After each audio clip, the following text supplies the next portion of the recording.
तो विपक्षी गठबंधन में सीट बंटवारे को लेकर तलवारें खिंच गई हैं।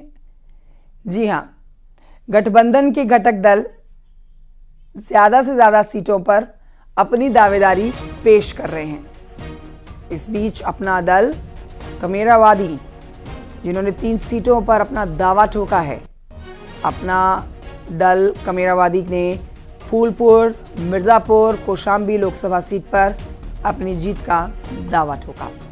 समाजवादी पार्टी ने मिर्जापुर सीट से अपना उम्मीदवार उतार दिया है। समाजवादी पार्टी ने राजेंद्र एस को चुनावी मैदान में उतारा है। ऐसे में गठबंधन में घमासान मचना तो अब तय है।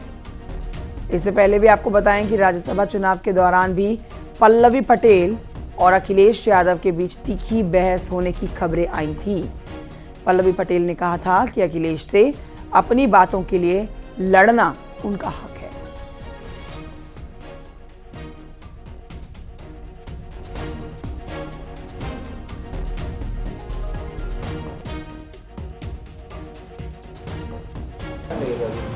हम इंडिया गठबंधन में एक लंबे समय से हैं, हर मीटिंग में उनके गए हैं, हम उन लोग उनके साथ हैं और उसके तहत आज हम 3 सीटों की घोषणा कर रहे हैं, फूलपुर, मिर्जापुर, कौशाम्बी।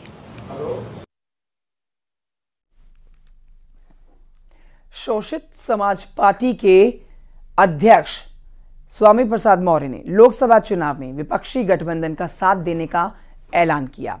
पार्टी के कार्यकर्ता सम्मेलन में स्वामी प्रसाद मौर्य ने बीजेपी पर जमकर निशाना साधा।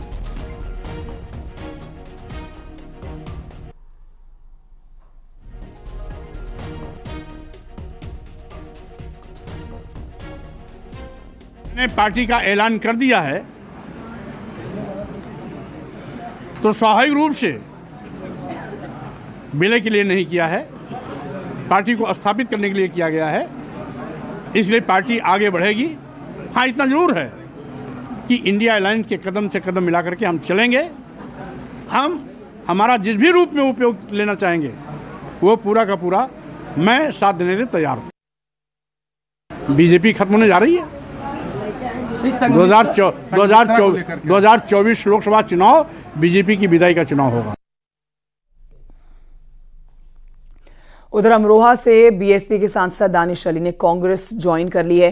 न्यूज 18 से बातचीत में दानिश अली ने कहा कि इस समय विभाजनकारी शक्तियों से लड़ने की जरूरत है और राहुल गांधी ऐसी शक्तियों से लड़ रहे हैं, इसलिए कांग्रेस उन्होंने ज्वाइन की है। आज जो देश के हालात हैं, एक तरफ विभाजनकारी शक्तियां और एक तरफ जोड़ने वाली शक्ति, तो चॉइस साफ थी कि जो इस देश के नौजवानों को, गरीबों को, पिछड़ों को, दलितों को ये तो को न्याय दिलाने की बात कर रहा हो, जिस शख्स ने कन्याकुमारी से लेकर कश्मीर तक, मणिपुर से लेकर मुंबई तक हर उस व्यक्ति को न्याय देने की बात, उससे प्रभावित होकर के हम आज उस संघर्ष में अपना योगदान देने के लिए राहुल गांधी जी के नेतृत्व में कांग्रेस पार्टी में। और आइए आगे बढ़ते हैं। फतेहपुर से अगली खबर आ रही है, जहां पर केंद्रीय राज्य मंत्री साध्वी निरंजन ज्योति ने समाजवादी पार्टी पर जमकर निशाना साधा। साध्वी निरंजन ज्योति ने कहा कि लोगों का समर्थन बीजेपी के साथ है। बीजेपी अपने काम के दम पर लोगों के बीच में जा रही है। विपक्ष अपने कारनामे याद रखे।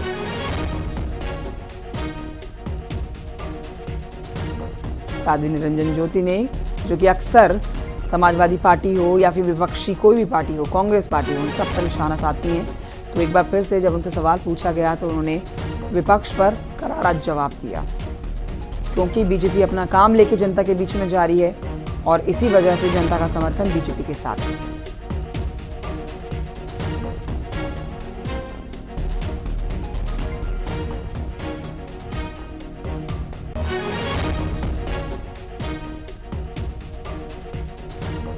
चुनावी माहौल में सरगर्मियां तेज हो रखी हैं, हर तरफ से बयानबाजी हो रही है। साध्वी निरंजन ज्योति, जिनसे पूछा गया कि किन मुद्दों पर जनता जो है बीजेपी का साथ दे, तो उन्होंने खुलकर अपनी बात रखी और विपक्ष पर निशाना साधा। उन्होंने कहा कि हमारा काम बोल रहा है, हमने जो देशवासियों के लिए काम किए हैं उसी के आधार पर एक बार फिर से 400 पार का लक्ष्य जो है पूरा होगा। कोई मुद्दा नहीं है, विपक्ष ढूंढे नहीं पा रहा कि क्या करें। भारतीय जनता पार्टी काम के बल पर जा रही है, इनके कारनामे बोलते थे, भारतीय जनता पार्टी का कार्य बोल रहा है। इस तरह का बयान किस तरह